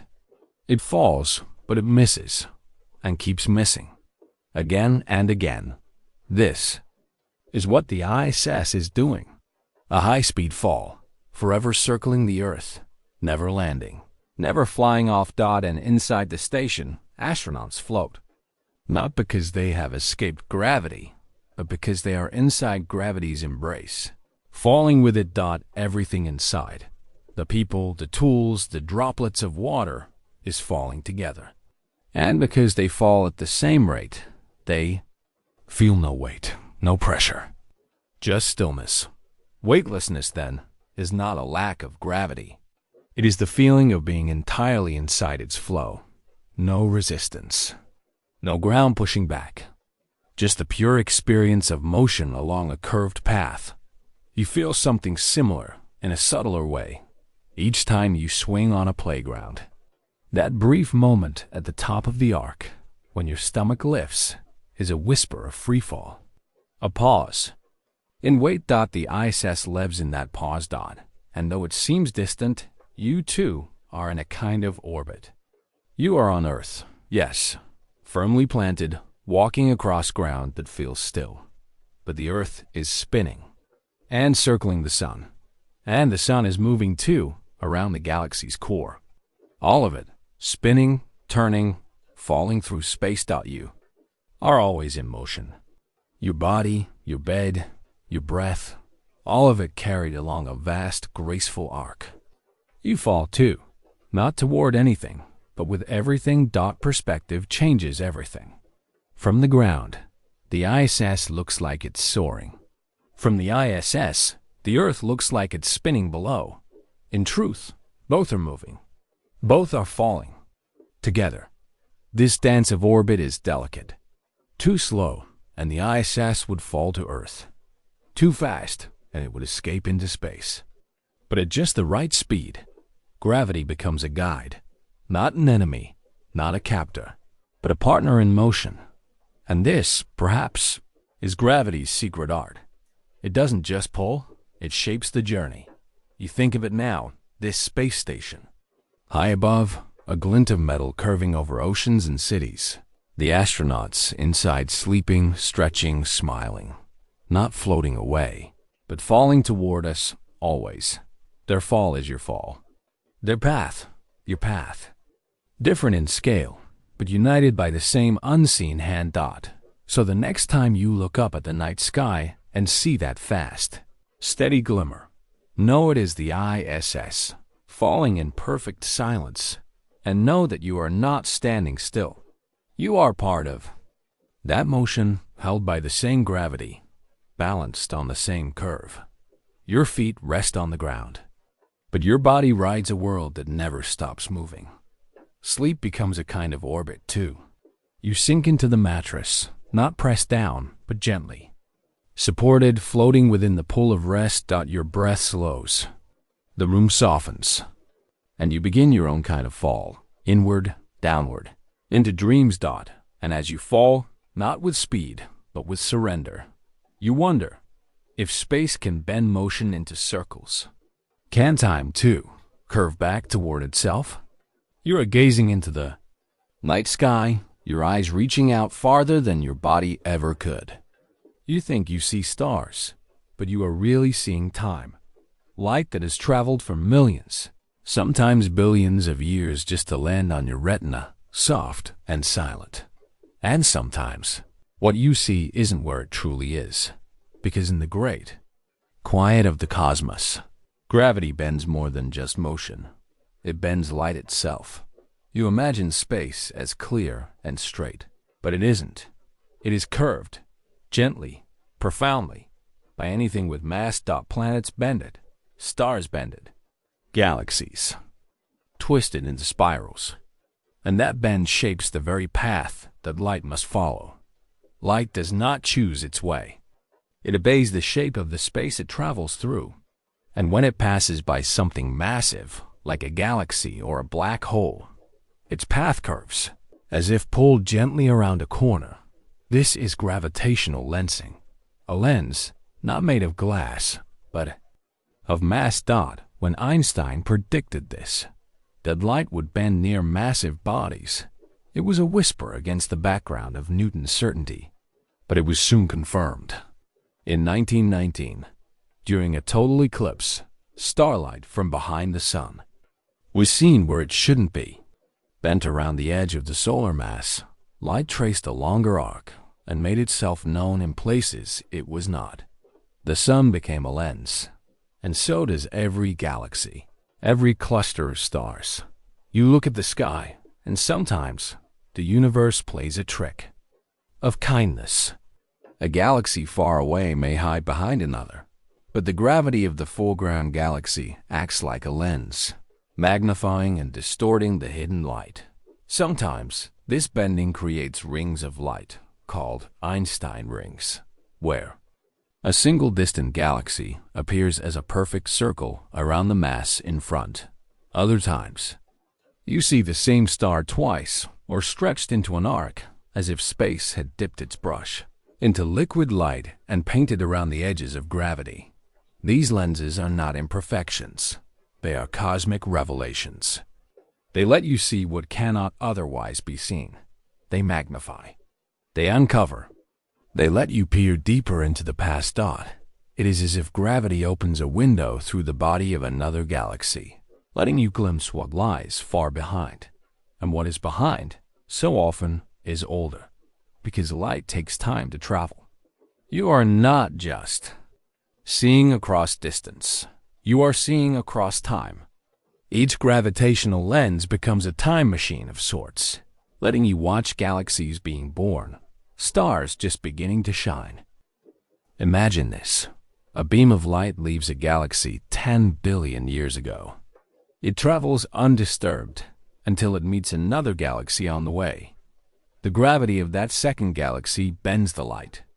The light curves, changes course, and eventually, it arrives to Earth, to a telescope, to your eye. And because of that bend, you see a light that might have missed you otherwise. Gravity does not block it. It redirects it. It makes the invisible visible, the unreachable close. This bending doesn't only show you beauty. It tells you truth. By studying these distortions, astronomers can map the unseen. They can measure the shape of space itself. They can detect dark matter, that mysterious, invisible scaffolding that holds galaxies together, yet does not shine or reflect light. You don't see dark matter directly. But when a gravitational lens curves too strongly, when the mass required to cause the distortion is more than what's visible, you know that something else is there, unseen, but real. A silent presence traced by bent light. So gravity not only lets you see what's behind, it lets you see what shouldn't be seen at all. It whispers clues about the hidden fabric of the cosmos. And even in this vast scale, you find resonance in your own life. Sometimes what's clearest isn't direct. Sometimes it's the gentle curve, the path bent by experience, memory, the weight of moments that reveals what matters most. You are like light too, moving through a space shaped by forces you do not always feel, but which steer you all. The same dot you think in straight lines, but your path through life is curved by love, by longing, by gravity of another kind. There are lenses in your own mind, frames made from emotion, memory, and attention. You see the world through them. And sometimes you glimpse things hidden behind other things. You might see a face and notice a sadness that was not spoken aloud. You might look at the past and see a different truth than you once believed. This too is lensing, emotional, internal, bending not light, but understanding. You think of dreams, how they distort and reveal at the same time, like light bending around sleep, and you wonder, if gravity can sculpt the path of light, can it shape thought too? Is your imagination a kind of lens bending around truths too bright to face directly? Tonight, as you rest, your thoughts curve inward. You drift past layers of perception, past memory and silence, and arrive at something deeper. The universe continues its long unveiling. Light bends, time stretches, and even darkness under the right curve begins to glow. And you wonder, if gravity can make a lens from space itself, can it also focus the future? Can what lies ahead already be bent into view? Time is not rigid. It breathes. It stretches and compresses, folds and flows, especially when mass is near. Heavy things, dense things, bend more than just space. They bend the rhythm of time itself. You imagine time as a river, and gravity as the stones that deepen its current. Where the river is shallow, the water flows quickly. But where the riverbed drops, the current slows, swirls, thickens. Gravity does this to time. It deepens the riverbed close to Earth. Time already slows, just a little. Your feet age more slowly than your head. Satellites high above tick faster than your wristwatch. It's almost nothing. But its real go closer to something heavier, a neutron star, a black hole, and the change becomes profound. This is not science fiction. This is the quiet truth of general relativity. Time moves slower in strong gravity. And the deeper the gravity, the deeper the pause. To travel forward in time, you don't need a machine. You need gravity. You need to go where time is thick, where its pace is careful and slow. Imagine orbiting a black hole, close but not too close, in a place where time for you drips like molasses, while time for the universe outside runs fast. And free. You stay near the event horizon, watching stars swirl and spiral. A few hours pass for you, but out there, beyond the bend, years rush by. Decades, centuries. You step back, and you've moved forward. You have traveled in time, not by jumping, but by waiting in the right place. This is the gravity inside time. Travel. You are not breaking time. You are not skipping moments. You are simply slowing down relative to everything else. And in that difference, the future becomes something you can reach. It is strange how time can be pulled like fabric. You once thought of clocks as perfect machines, measuring time like rulers measure distance. But clocks, too, obey gravity. Even the finest ones, atomic clocks, change their rhythm when moved higher or lower. Place two side by side. One on a mountaintop, one in a valley. Wait a year. The one at the top will have ticked slightly faster. Its owner will have aged. Whisper more. Every day, without noticing, you drift through layers of time. You walk through moments that are already bending. And though the effects are tiny here on Earth, they scale. They grow with mass, with speed, with patience. You remember the astronauts. Those who orbit Earth for months, traveling fast in lower gravity. When they return, they are younger than they would have been if they'd stayed home. Not by much. Fractions of a second, but enough to measure. Enough to prove that time is not a constant drumbeat. It is a living thing. And you wonder, if you could live your whole life near a black hole, what might you see on your return? Would cities rise and fall? Would oceans shift their coasts? Would those you knew be stories in the wind? And yet, you would still be you, barely aged. A traveler by staying still in the deepest part of gravity's well. But there's another way to slow time, not by sitting still, but by moving fast. Speed, like gravity, stretches time thin. The faster you move, the slower your time flows. This is the other face of time travel. A spaceship, mirroring light speed, experiences a pause, not inside, but relative to the outside. You travel for 1 year. The universe lives through 100. Again, you return. Again, you've gone forward. Gravity. Motion. Two hands on the same clock, bending it in different ways. You think of sleep now. How the night seems to vanish when dreams take hold. How hours disappear without resistance. Time inside the dream world doesn't match waking time. There, too, you travel without distance. You wake, and the world has changed. The sky is new. You are forward again. This, too, is a kind of time travel, though softer, less measured, more felt. Your body knows these curves. It feels the drag of time when you're tired, the rush of it when you're afraid. You say a moment felt long, or a day vanished like vapor. Even without space or speed, you shape time with attention, with emotion. Einstein saw that space and time are one. A woven cloth spacetime, flexing under mass, curving under movement. Not separate lines, but a single story. And so, to travel through time, you don't need a tunnel. You don't need a wormhole. You need gravity, or speed, or patience. Because the universe already bends. It already folds. You are already moving. Each second is a quiet leap. Each breath takes you somewhere new.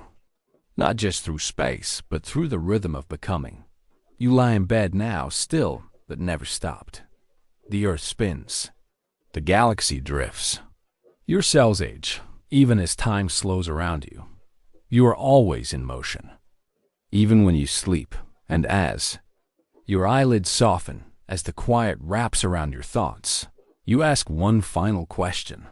If gravity lets you drift into the future, could the mind perhaps remember its way back?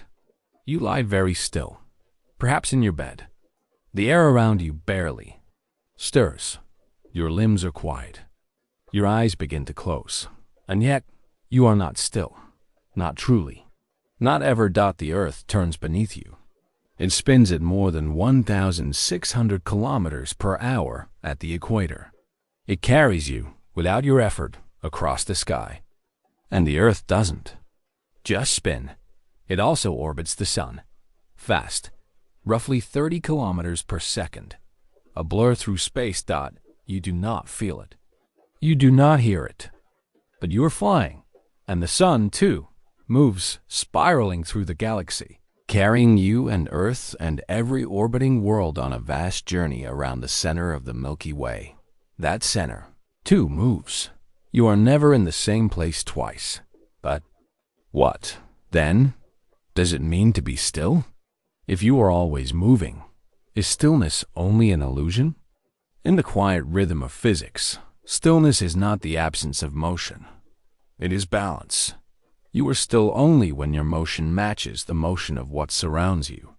You and the chair. You and the air. You and the spinning world. Stillness is not zero. It is equal. You lie flat, but the planet beneath you curves. It curves through space-time, drawn into a bowl by the mass it holds. And you, pressed gently to its surface, follow that curve without needing to understand it. That's gravity. Not a pull, not a downward push, but a soft trace along the curves of space-time. When you stand on Earth, you feel weight. But that weight is only your resistance to the shape space wants you to follow. You are always trying to fall, but the ground stops you. And in stopping you, it gives you weight. Yet remove the ground, let you fall freely, and suddenly you are weightless. Not because gravity has vanished, but because you no longer resist it. This is what astronauts feel in orbit. Not the absence of gravity, but its perfection. They fall around the Earth, endlessly, continuously. Their spaceship curves along the fabric of space-time, just fast enough to miss the ground at every moment. They are not floating. They are standing still in space-time, following the curve exactly. And here's the secret. That kind of stillness, the kind that feels like floating, is the truest form of motion. The most graceful, the most surrendered. On Earth, your body pushes against the curve. It holds itself in resistance. But in space, you give in. And gravity becomes a path, not a pressure. Even on the moon, where gravity is weaker, you feel this softened stillness. Astronauts bounce, slow and light, not because they are strong, but because the moon is gentle. Its space-time curve is shallow, and the weight it gives is brief dots, so you see, stillness depends on what you stand upon. It depends on the shape beneath your feet, and that shape is not fixed. Space-time is soft. It moves. It stretches and twists wherever mass gathers. You walk through these curves all the time. You don't notice them, but you respond to them. A hill beneath your feet, a dip in the mattress, a curve in a road. These are echoes of the greater curvature, the one made not by shape, but by gravity, by Earth, by the sun, by the galaxy's hidden heart. Even your body listens. Your inner ear, your muscles, your balance, they all align with gravity. They find stillness in its direction. They root you in the shape of spacetime itself. And yet, you can stand on a train and feel still, as long as the train moves smoothly. You can float in orbit and feel weightless, as long as you follow the right path. Stillness is not still. It is harmony. A match between your motion and the curve that surrounds you. Imagine a bird gliding on wind. It does not flap. It does not resist. It rides the currents. It becomes part of the air. That, too, is stillness. A moving stillness. A listening stillness. The kind that comes when you stop trying to be separate from the motion all around you. You, too, are a glider on the wind of spacetime. The earth hums. It tilts and turns. The galaxy breathes. And through it all, you drift in patterns older than language. You rest, but you move. You sleep, but the stars rotate above . And though you cannot feel it, you are held. By curves, by gravity, by gentle motion that carries you farther than you. No, even now, as your breath slows, your body responds to the quiet shapes in spacetime. You are not alone. You are part of this fabric, woven in, moving without effort. And perhaps, as you close your eyes, you begin to wonder, if stillness is motion made perfect, then what is motion made invisible? What happens when space itself begins to stretch? Memory does not live in the past. It lives in the present, folded softly into your breath, woven into the way you move, the way you pause, the way your mind echoes without trying. You close your eyes, and a face returns. A voice, a laugh, the sound of water on stone. Time, it seems, has not pulled those things away. They remain. Not because they are fixed, but because they've been folded into your fabric. Memory, too, moves through spacetime. It is not a shelf. In your mind, not a frozen image in some invisible drawer. It is more like gravity, invisible, shaping your path without being seen. Moments with meaning curve more deeply. Like mass pressing into space, emotion presses into time. A day filled with feelings stretches wide. A single second heavy with joy or grief seems to linger far longer than all the quiet hours around it. In this way, memory is not a record. It is a ripple, a dent in the surface of now. You have felt this, the way some moments return without invitation, looping like a comet in an uneven orbit.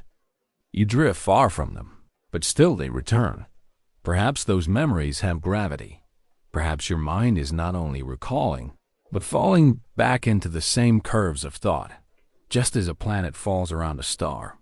And maybe that's why some memories are inescapable. They are dense with emotion like neutron stars in your mind's sky.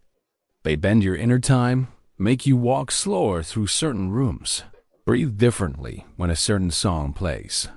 You remember the way the sunlight looked that afternoon on the hillside, or the way the hallway smelled on the day. Everything changed. These are not accidents. Your memory is not a passive sponge.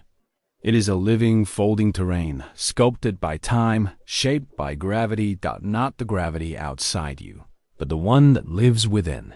The brain, in truth, maps time like space.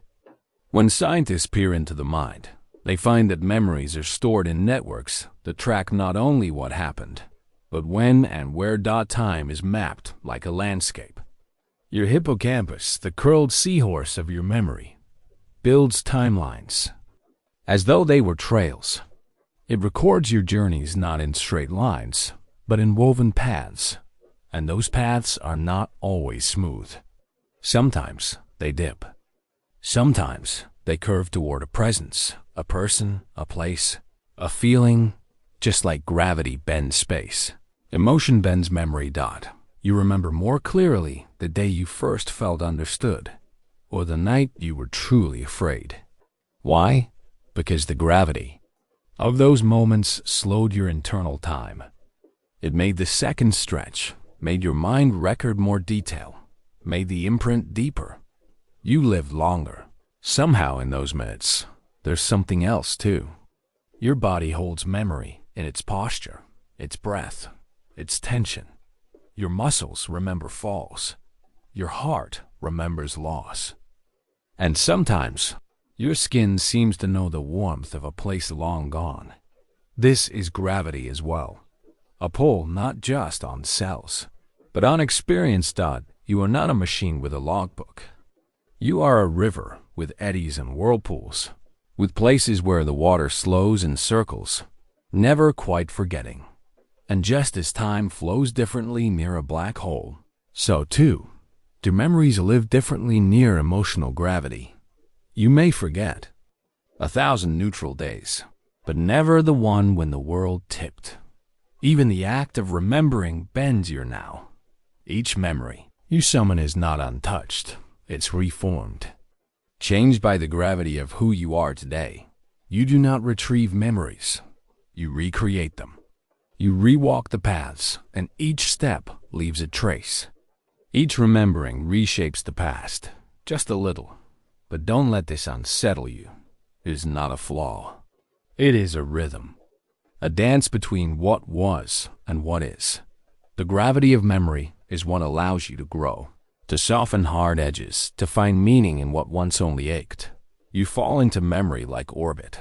You never crash. You circle. Sometimes close, sometimes far. And just as satellites transmit data while falling gracefully through the sky, so, too, do your memories send signals into your present self.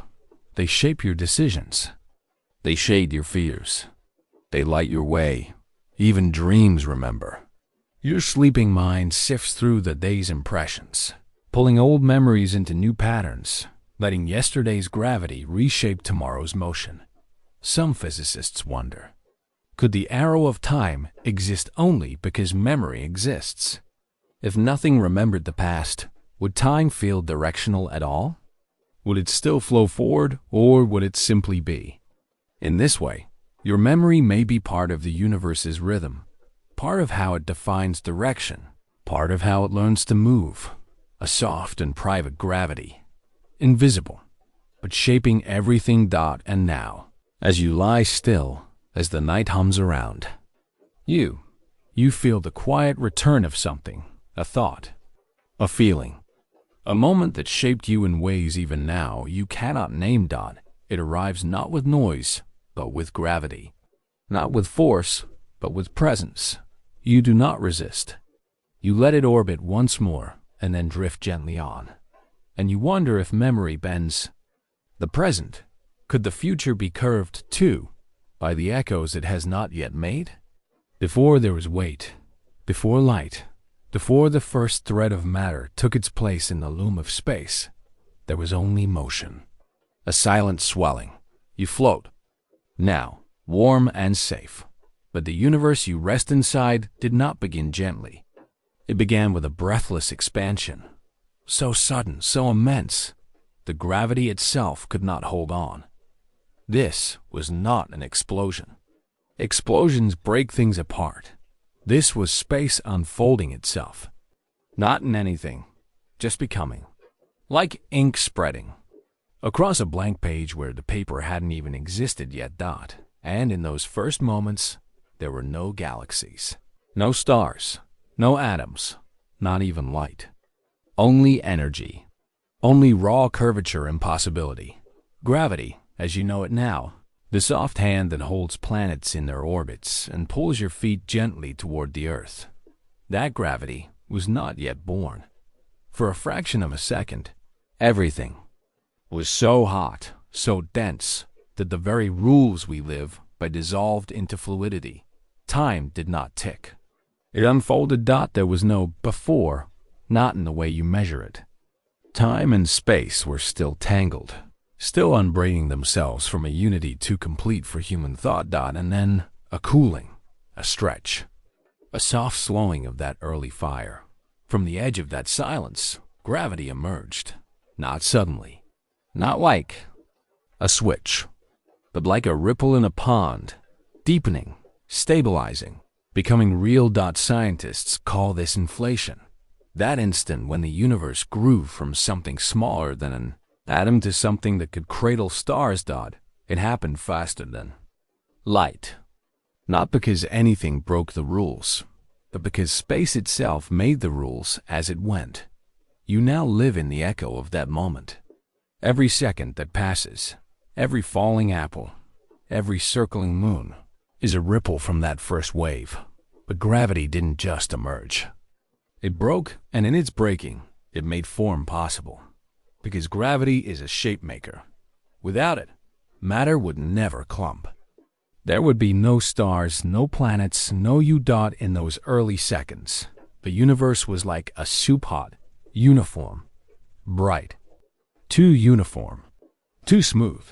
But tiny fluctuations, random, quantum wrinkles in spacetime were stretched by inflation into vast swells.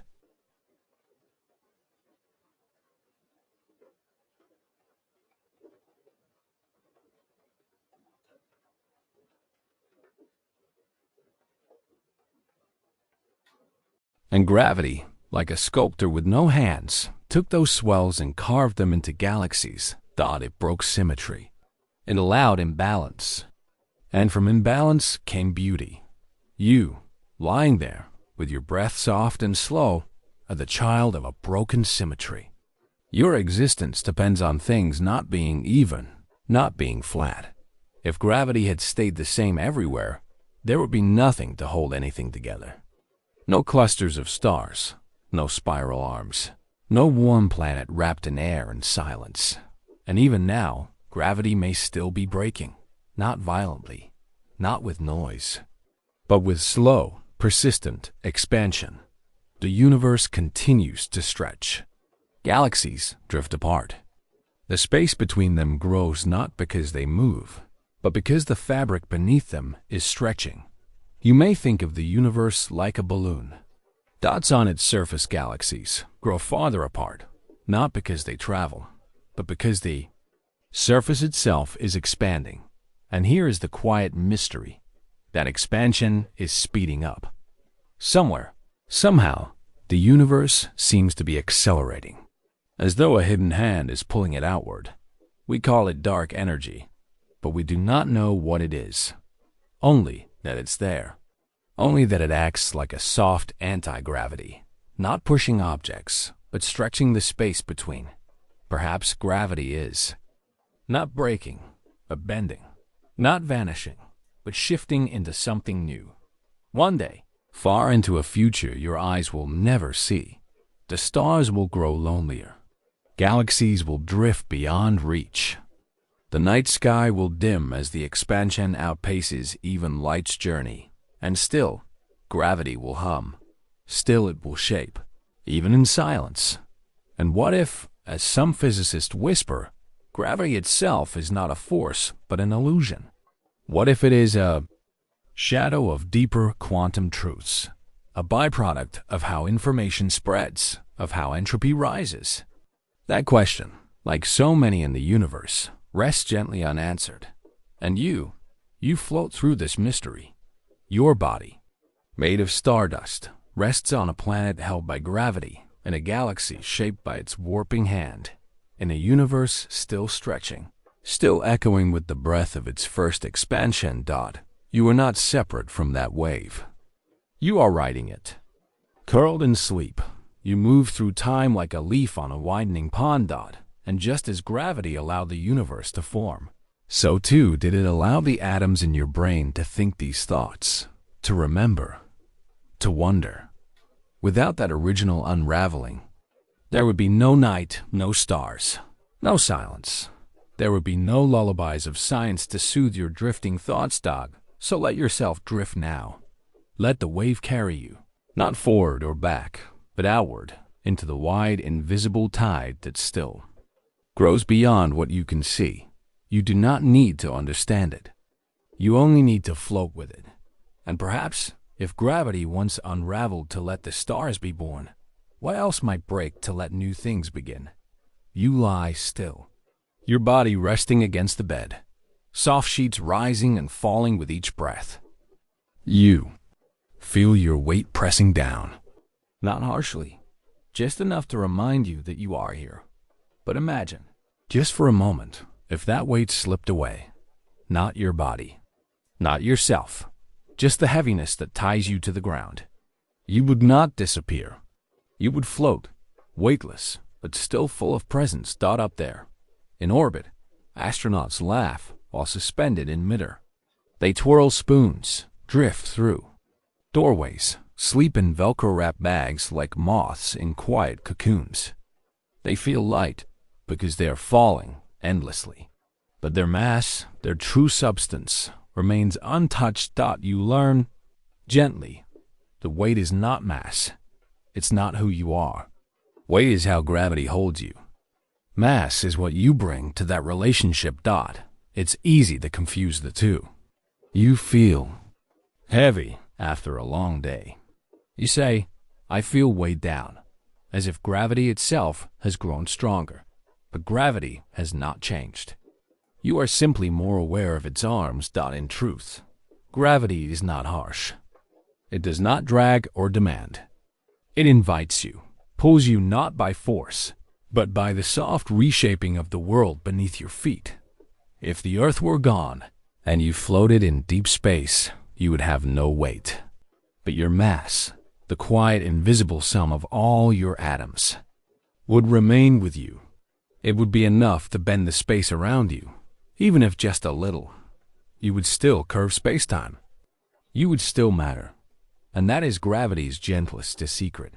It responds not to appearance, not to motion, but to mass, the invisible, faithful core of what you are.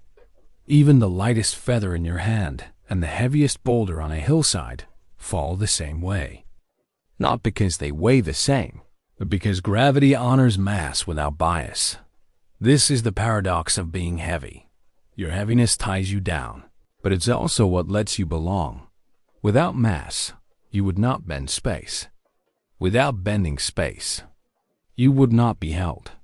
And without that holding, you would drift, not freely, but forgotten. Every object that has mass curves the space-time around it. You, lying still in your room, are shaping the cosmos in your own small way. You are not passive. You are participating. The earth holds you, but you hold the earth back, even if just by the smallest breath of resistance. If you were to jump, you would return, not because you're being yanked down, but because your body is tracing a path through curved space. It looks like falling, but it's really falling. When astronauts orbit the planet, they're not outside gravity. They are inside it, completely. They are falling so perfectly sideways that they keep missing the ground. They feel weightless, not because they've escaped Earth, but because everything around them, their ship, their bodies, the air they carry, is falling at the same pace. They float because there's nothing to push against, and so the illusion of weight disappears, though mass remains unchanged. Even, your sense of balance is a quiet conversation with gravity. Your ears hold tiny crystals that shift when you move, helping you know which way's up. In zero gravity, those crystals lose their cues. Your body forgets which way to sway. You are built not just to carry weight, but to dance with it. Your muscles, your bones, they grow stronger under pressure. Take that pressure away, in orbit, in long silence, and they begin to forget their strength. Gravity sculpts you, but never cages you. It keeps you grounded, but allows flight. And you can feel its gentleness if you let go of the word heavy. Because heaviness is not always burden. It is also presence. It is also connection. You may think of gravity as a law, but laws feel rigid. Gravity is more like a tide. It moves not with commands, but with influence. It doesn't own you. It holds, you until you wish to move again. Even black holes, the heaviest things we know, bend time not with violence, but with mass. So much mass that light itself must bow. Not crushed, just curved. Even the photon, swift and weightless, obeys the arc of presence. You are not a black hole, but you are presence too. You change the world, even if only by the smallest sag in a bed, the tiniest stretch in spacetime. You are not passive. You bend the universe by being .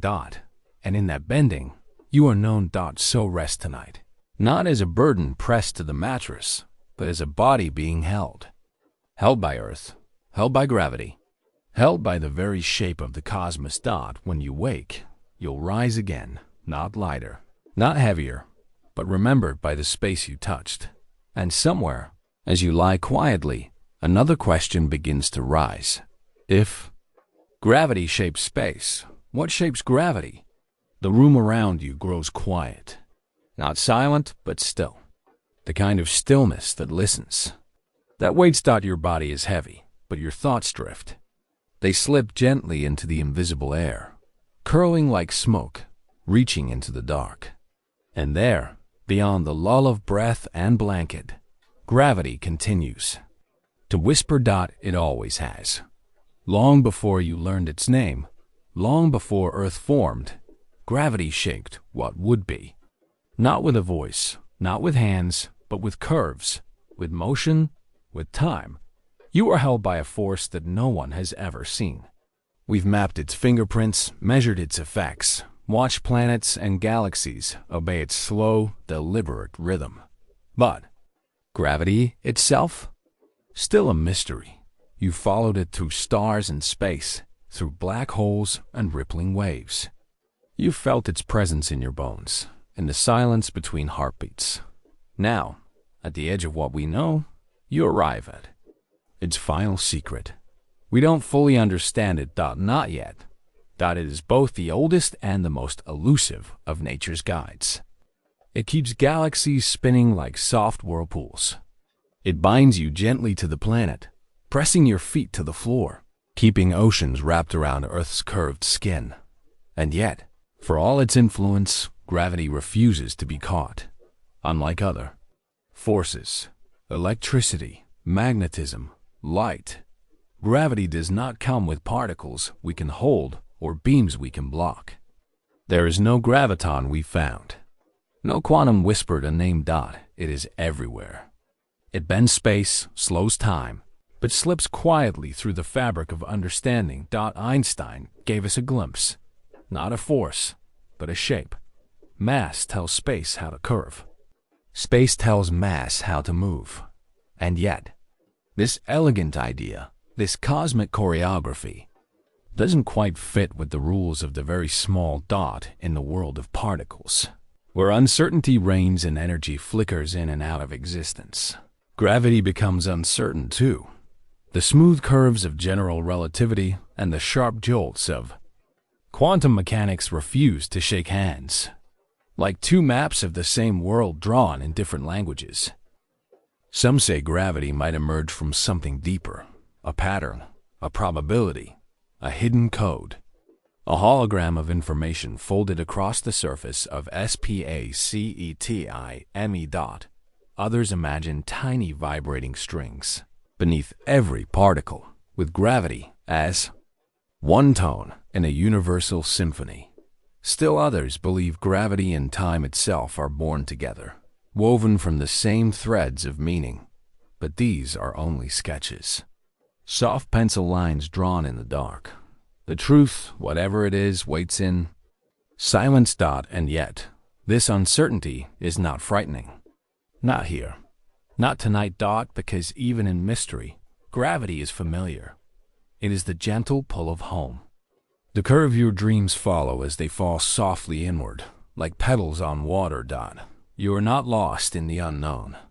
You are held by it. As the universe expands, as galaxies drift farther apart, gravity still weaves connection.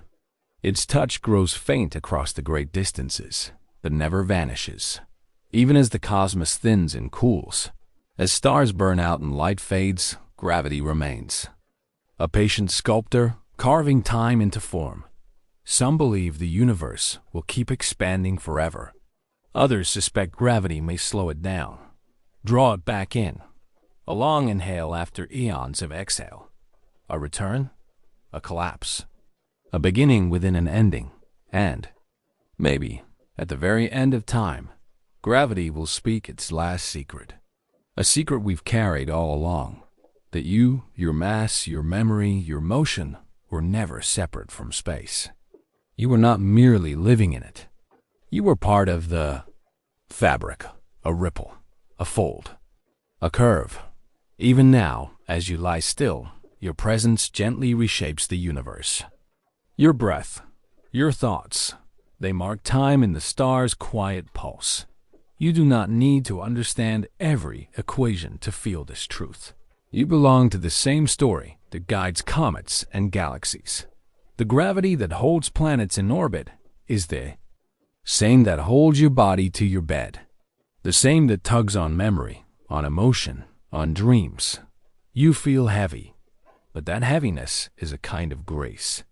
A sign that you exist in the great unfolding. You have mass. You have meaning. And though science does not yet know how to write gravity's final chapter, you live inside the question. You are part of the mystery. Part of the pull dot, so close your eyes. Let go of needing answers tonight. There will be time for wonder again in the morning. For now, just feel the way the mattress cradles you. The way gravity wraps around you like a warm silence. And as you drift further, know this. You are not falling. You are following the curve, and somewhere in that gentle arc, another force is waiting to be known.